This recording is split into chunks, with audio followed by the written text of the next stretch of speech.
Vous êtes-vous déjà demandé pourquoi tant de célébrités se tournent vers l'islam ces derniers temps? Athlètes, musiciens, influenceurs, quel que soit le domaine, chaque mois un autre nom célèbre apparaît pour annoncer leur conversion, disant qu'ils ont trouvé la paix ou qu'ils ont enfin compris une foi qu'ils avaient auparavant mal jugée. Et le monde devient confus. Certains pensent que c'est à la mode. D'autres disent que c'est juste une recherche d'attention. Il y a même ceux qui disent que ces gens ont perdu la tête. Mais je ne le crois pas. Je pense que quelque chose de beaucoup plus profond se produit. Je pense que le monde se réveille. Soyons honnêtes, le monde dans lequel nous vivons aujourd'hui est bruyant, faux, un acte éternel. La célébrité est devenue une drogue. Les réseaux sociaux ont détruit les âmes. Tout le monde vit en jouant devant les caméras, en faisant semblant d'être heureux.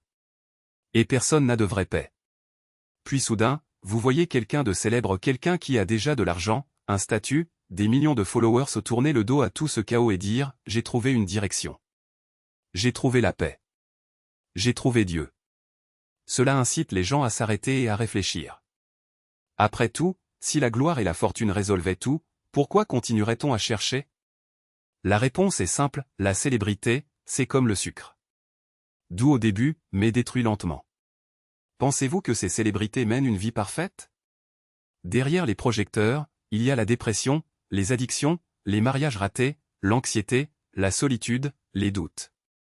Regardez Hollywood, combien de personnes qui ont réussi ne sont pas heureuses. Ils implorent un but, un sens. Et l'islam, que cela vous plaise ou non, offre quelque chose que la vie moderne ne peut pas offrir, la clarté, la discipline, le sens, une connexion directe avec le divin. J'ai vu ça de près. Au fil des années, j'ai rencontré des athlètes et des artistes lors de conversations privées, des noms que vous n'auriez jamais imaginés. Et je peux vous l'assurer, lorsque les caméras s'éteignent, beaucoup d'entre elles sont cassées. Ils ont tout, mais ils se sentent vides. Et lorsqu'ils commencent à chercher la vérité au pas celle des horoscopes, des méditations creuses ou des vidéos d'auto-assistance où ils finissent par trouver l'islam. Parce que l'islam n'adoucit pas la vie. Ne jouez pas avec Dieu. Ne se plie pas au mode de la société. N'essayez pas de vous conformer aux désirs des gens. L'islam dit la vérité, que cela vous plaise ou non. Il dit que la vie est une épreuve. Qu'il y aura des luttes, des chutes, des tentations, des égaux. Mais si vous restez ferme, priez, êtes reconnaissant et discipliné, vous gagnerez. Ce message touche particulièrement ceux qui ont atteint le sommet du monde et se sentent encore vides. C'est pourquoi nous voyons des noms comme Mike Tyson, qui avait tout et qui dit aujourd'hui que l'islam lui a sauvé la vie. Ou Serena Williams, ou le rappeur Napoléon, des Outlaws.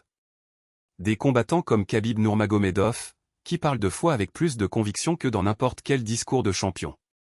Même Andrew Tate, malgré toute la controverse qui l'entoure, a déclaré sans embâche, l'islam est la dernière religion forte qui reste sur terre. Et je vous le dis, d'autres viendront.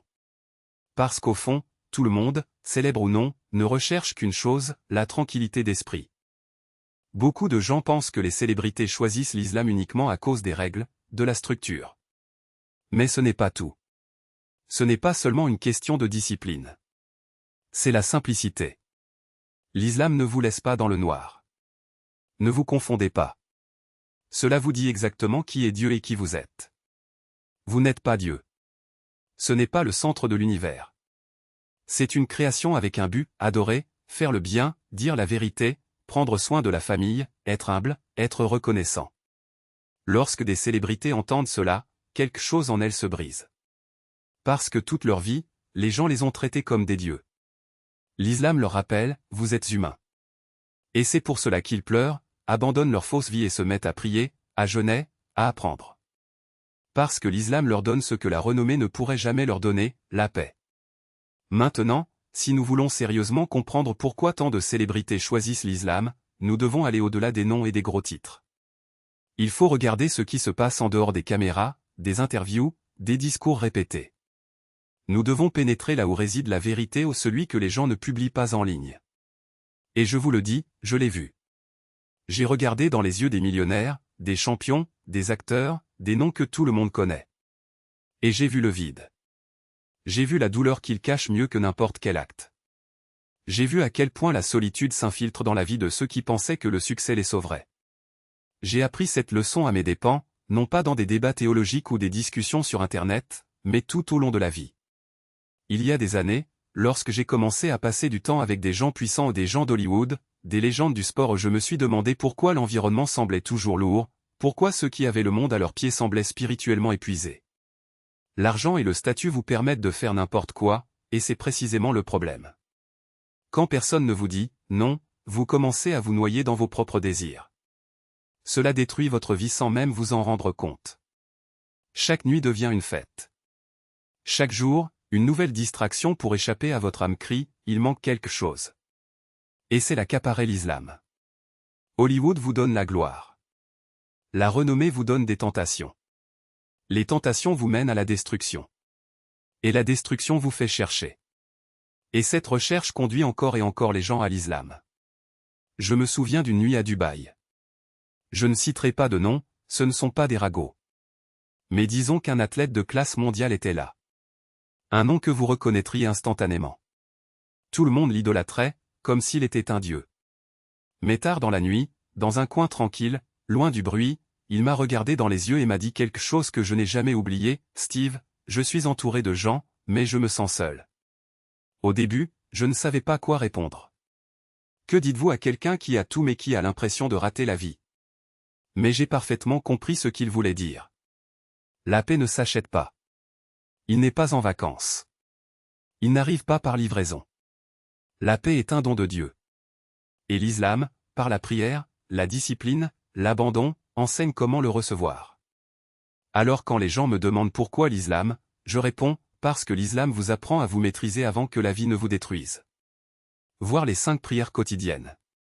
Ce ne sont pas seulement des rituels, c'est du contrôle. Contrôlez votre temps, vos envies. Contrôlez votre propre âme. Et c'est ce dont les célébrités et nous tous avons besoin. Car après tout, à quoi bon avoir le monde entier si l'on n'a pas la paix? Ce qu'ils ont perdu, la dignité.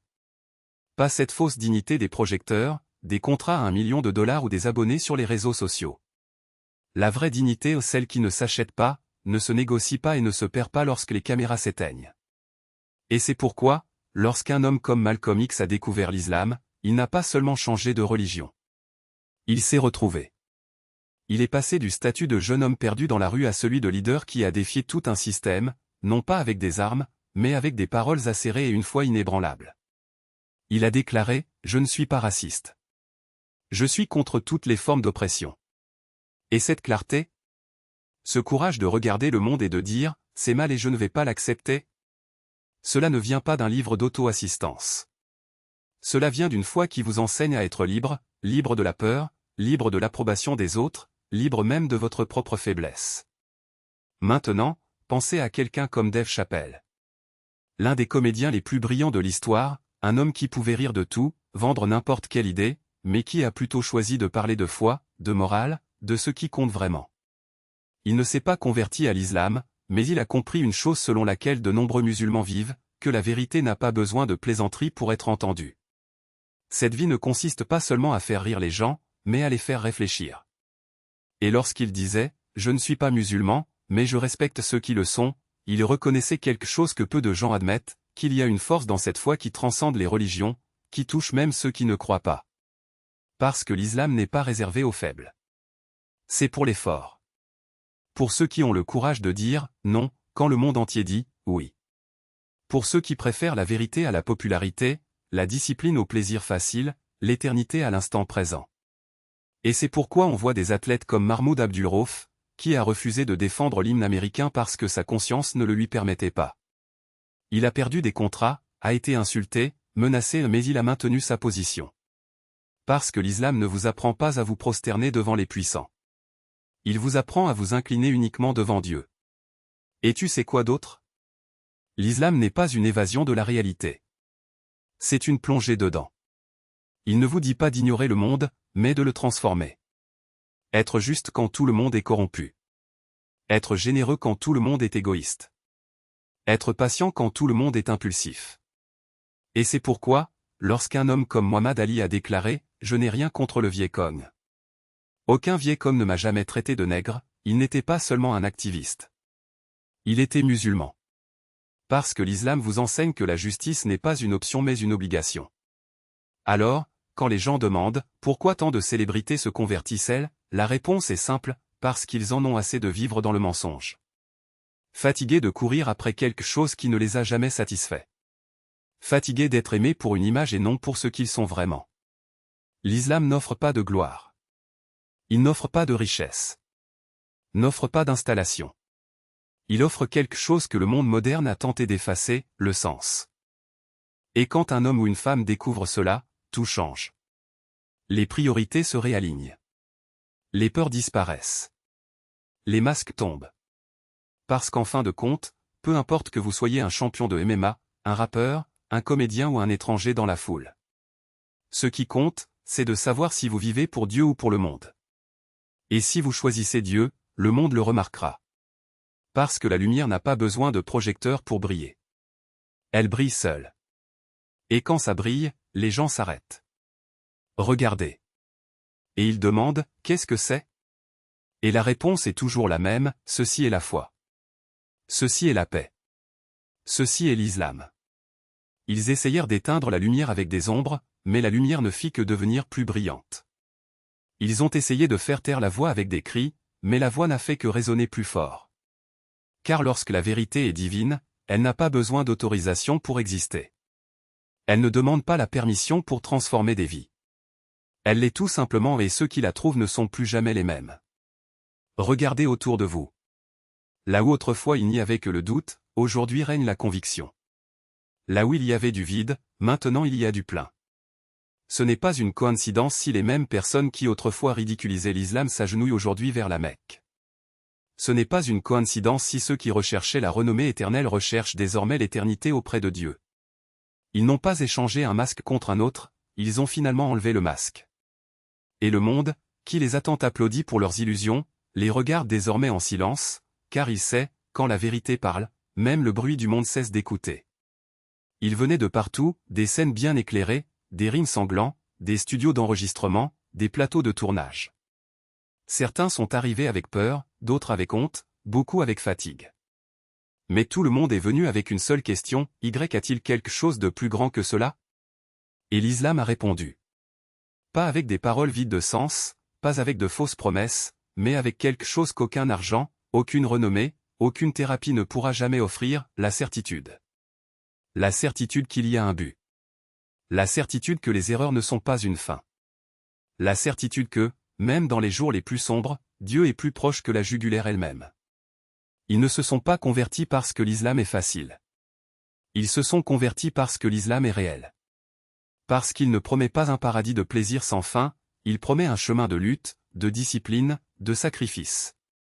Et c'est précisément ce qui attire ceux qui ont tout essayé et découvert que rien n'est rassasiant. Parce que le cœur humain n'est pas fait pour le vide. Il a été fait pour Dieu. Avez-vous déjà réfléchi à la raison pour laquelle tant de personnes qui avaient tout recherchent désormais ce que vous ne pouvez pas acheter? Parce que le monde vend du bonheur, mais livre la solitude. Il vend la liberté, mais délivre l'esclavage. Vend du pouvoir, mais offre des faiblesses. Et quand l'addition arrive, quand la célébrité devient un fardeau, quand le succès devient un vide, quand le plaisir devient l'ennui, il ne reste qu'une seule question, et maintenant? L'islam n'est pas la solution pour les faibles. C'est la réponse pour ceux qui savent qu'ils sont faibles. Pour ceux qui comprennent que, seuls, ils ne sont rien. Pour ceux qui ont tout essayé et découvert que seul Dieu comble le trou dans leur poitrine. Et c'est pourquoi ils viennent, non pas en héros, mais en chercheurs. Pas aussi parfaits, mais aussi repentants. Non pas en tant que saints, mais en tant qu'humains. Et si vous lisez ceci en ce moment, si quelque chose en vous bouge, si une voix murmure, et si c'était vrai, ne l'ignorez pas. Ne laissez pas la peur, la fierté ou les préjugés vous priver de votre chance de le découvrir. Parce que la vérité n'a pas besoin que vous soyez vrai, mais vous avez besoin qu'elle soit libre. Alors lisez. Demandez. Montre. N'acceptez pas les réponses toutes faites.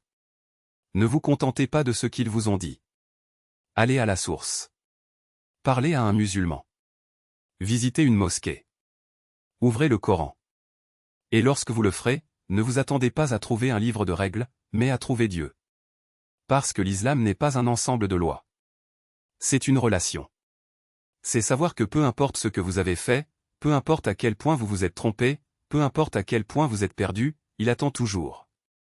Et quand vous comprendrez enfin cela, quand vous ressentirez la paix qui vient du fait de savoir que vous n'êtes pas seul, quand vous réaliserez que la vie n'est pas un hasard mais une épreuve, vous regarderez en arrière et vous demanderez, comment n'ai-je pas vu cela plus tôt?